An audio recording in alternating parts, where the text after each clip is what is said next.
Madame Dornano. Merci, Monsieur le maire. J'avoue que j'ai eu du mal à comprendre votre concept de ville de demain.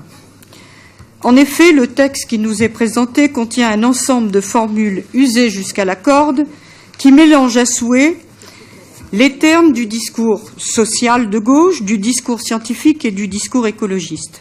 On retrouve vos mots-clés: co-construction, partage, collaboration, mixité sociale, innovation, démocratie, vivre ensemble, etc.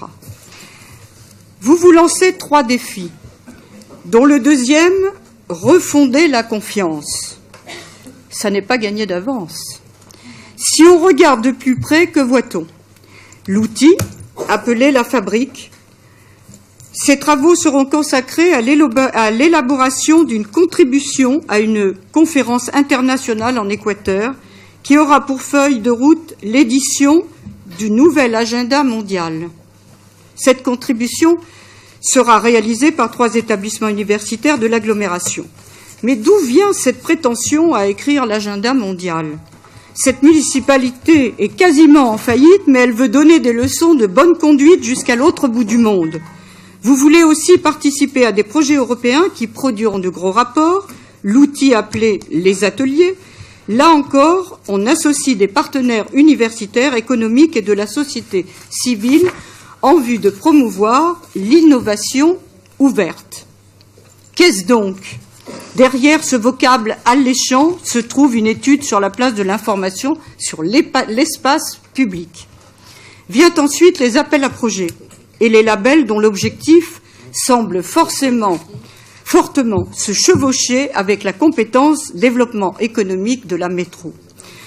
Tout cela est assez théorique et hormis l'intérêt académique de ces projets, on ne voit pas trop ce qui pourra en sortir d'utile pour les habitants de Grenoble dans un avenir proche. Il est clair que vous avez été mis sous pression pour trouver une nouvelle cause permettant de financer des établissements divers et variés. Vous savez d'expérience que ce genre de projet est une mine pour les prestataires qui vivent des subventions. On nous soumettra demain des délibérations pour subventionner un niveau intermédiaire qui sera glissé opportunément entre les donneurs d'ordre et les exécutants. Je pense par exemple à une demande de soutien pour organiser le voyage à Quito, par exemple, ou pour faire la promotion de la ville de demain dans tel ou tel congrès. Ces intermédiaires vont demander des subventions en même temps dans diverses collectivités. On en a l'habitude. Vous mentionnez des contraintes budgétaires inouïes. Monsieur le maire, ce système qui s'auto-entretient sur des projets fumeux doit être supprimé. Pour le bien de tous et pour atteindre votre deuxième objectif, refonder la confiance. Le troisième défi est d'utiliser au mieux les moyens informatiques dans les champs d'action de la ville. C'est déjà bien parti avec l'open data de la mairie, dont le site Internet donne effectivement un accès facile à de nombreuses informations utiles, y compris les budgets et diverses dépenses. Vous voyez, nous ne sommes pas toujours dans la critique. En matière de Smart City, les villes les plus avancées en Europe sont Barcelone et ici les Moulineaux. Elles utilisent l'informatique pour rendre service directement aux habitants, pas pour faire de l'économie de partage, ni répartir la richesse. À Barcelone, un système de géolocalisation des places de parking vides a notamment été mis en place dans certains quartiers. À l'aide d'une application téléchargeable sur leur smartphone, les conducteurs peuvent ainsi s'épargner de longues minutes d'errance en quête d'un endroit où garer leur véhicule. Voilà une belle application. Mais pour qu'elle fonctionne à Grenoble, encore faudrait-il qu'il y ait une offre suffisante de stationnement. À Issy-les-Moulineaux, les lampadaires intelligents, équipés de détecteurs de présence, adaptent leur éclairage. La ville dépense 2 fois moins en électricité que la moyenne des villes françaises. Notre vision de la ville de demain est beaucoup plus concrète, tournée vers les besoins quotidiens des habitants. Les 4 axes de développement sont la sécurité, la délinquance détruit la vie des habitants, une personne qui a été agressée ou qui a perdu un bien qu'elle a mis des mois à s'acheter reste marquée à vie. Le premier droit des citoyens est de vivre dans une ville apaisée, comme vous le dites. Aujourd'hui, la nôtre a le triste privilège de compter 63% de délits en plus que les villes comparables à la nôtre, dixit notre ministre de l'Intérieur. Le logement est bien souvent l'unique patrimoine que peut se constituer la classe moyenne.